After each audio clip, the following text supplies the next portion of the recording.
boy, we're at that point again.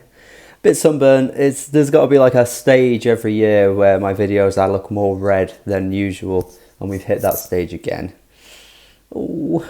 Back with another essentials video. It's been quite some time since my last one. I've been focusing on other things on my Sunday videos, as you've probably figured out. I've been doing tier lists, I've been doing top 10 songs and other kinds of things as well. So essentials has fallen a bit behind, but we are back again with a new video. And this week we're looking at folk music, and I'm giving you 5 essential albums. These aren't the 5 best albums, just to preface this. This isn't the 5 greatest folk albums of all time. You know, they're not ordered in any particular way. If you've been watching this series, you will just know that this is essentially just a list of 5 that I think you should absolutely be checking out. I often give you some really famous and obvious ones, and then I throw in a few obscure ones as well, just to kind of boost the list and make it a bit more interesting. So yes, you may be thinking, why isn't this here? Why isn't that here? Well, there's always time for another video in the future where I can do a part 2 and then include those ones that may have missed out on this particular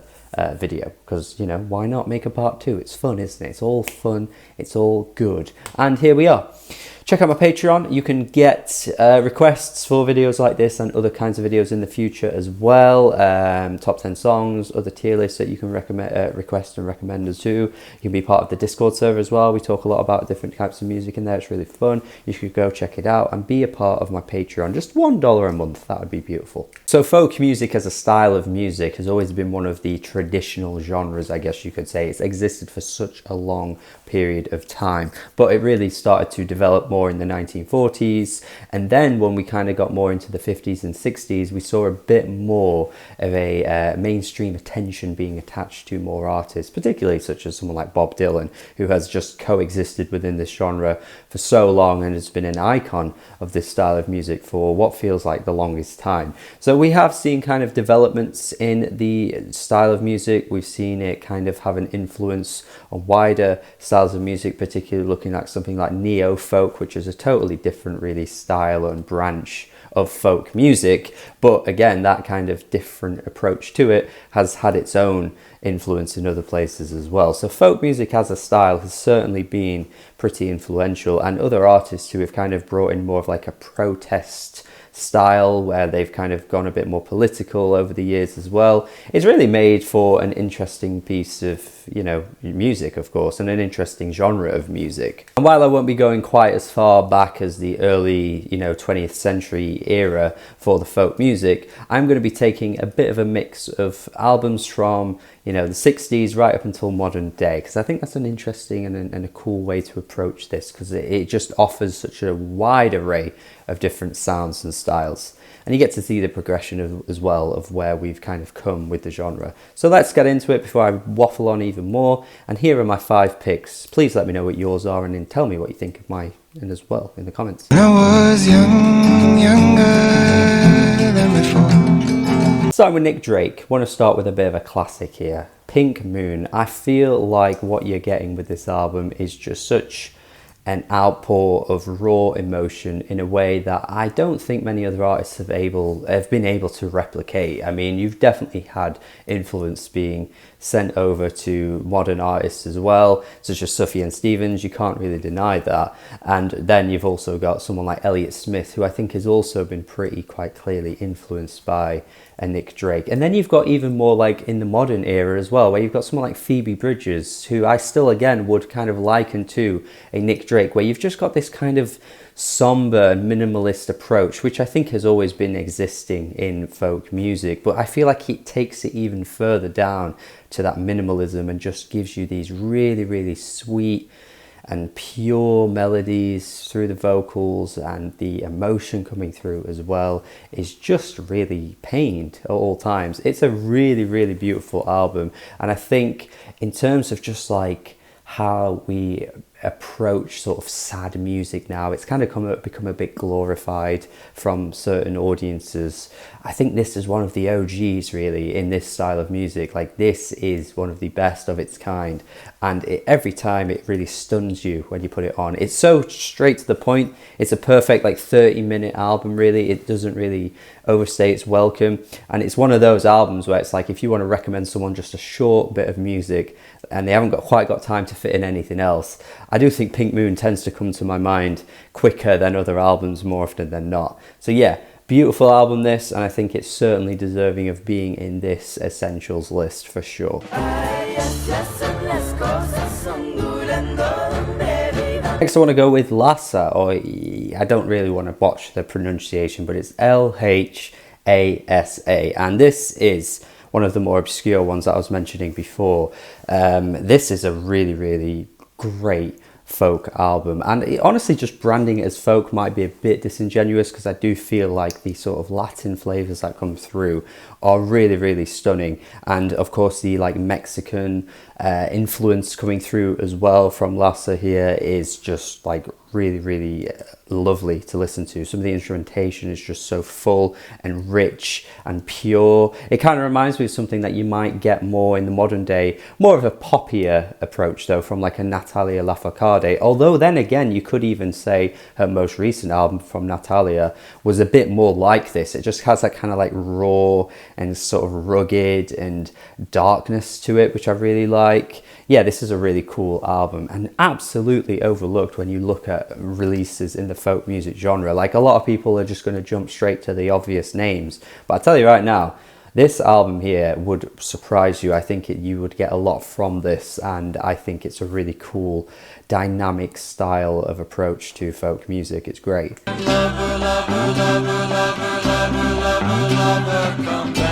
I want to mention a legend here now, Leonard Cohen. I think it would be cool to do a separate video on him as an artist at some point on this channel, because I think he's the type of artist that deserves that. And honestly, I haven't really spoken about Leonard on this channel very often, which is why doing these videos makes for really you know, a useful tool to kind of give you guys some different artists to talk about, because obviously, you know, he passed away not too long ago. He's not making music now, so I've never really had an opportunity to just really talk about what he does and how much I like his music. But this album for me is really, really underrated in his catalogue, I think. I feel like, yes, there are people out there that do like this album, obviously, but usually when you talk about Leonard Cohen, you know, you're thinking of his obvious ones like Songs of Love and Hate, which is definitely a worthy mention for a list like this. But I think this album is just more, again, kind of using the same word here, but just richer. I just feel like it's richer. I think the instrumentation just pours through a bit better. I think his vocals have a bit more charm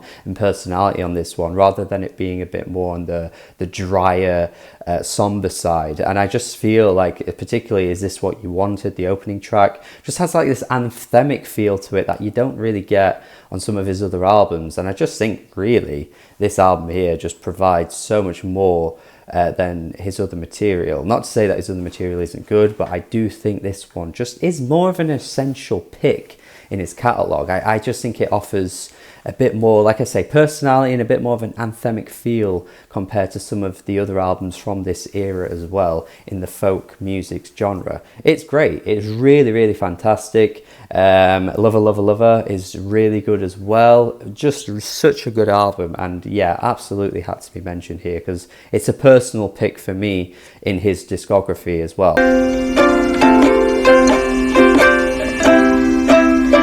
Shogu Tokamaru, might be again another botching of saying the name, is another really, really obscure and overlooked release here that really should not be in the category of being anything close to obscure. This should be really well known. This is a stunner of an album. It's so lovely. It's again so minimal, and Shogu's approach has a bit more of like a natural and maybe like a bit more of a field recording-y approach to folk music as well. Yeah, this album is really, really beautiful. I feel like the vocals that pop up when they do are just really kind of like despondent and very sort of echoey, but they sound lovely as well. Kind of reminds me at times of like an Ichiko Aoba, where there's just a sparseness to how things sound. Everything just sounds so minimal in such an insane way, even more minimal than like Nick Drake, and I was saying how minimal that was, but this one is even further like that. But it just touches a spot, you know, you just feel it,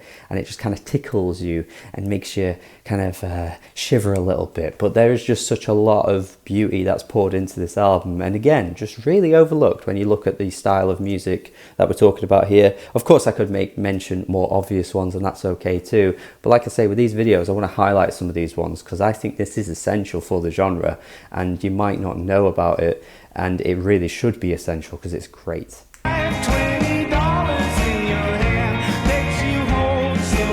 And finally, going to end on a much more well-known one, and a more modern one too compared to some of the older ones here. We've got to mention Fleet Foxes' debut album. This right here is just peak folk music and peak harmony music. Like seriously, there are many artists out there that have really just nailed the approach to harmonizing in their music, and there's so much beautiful music out there, but Fleet Foxes has got to be one of the goats when it comes to this, man.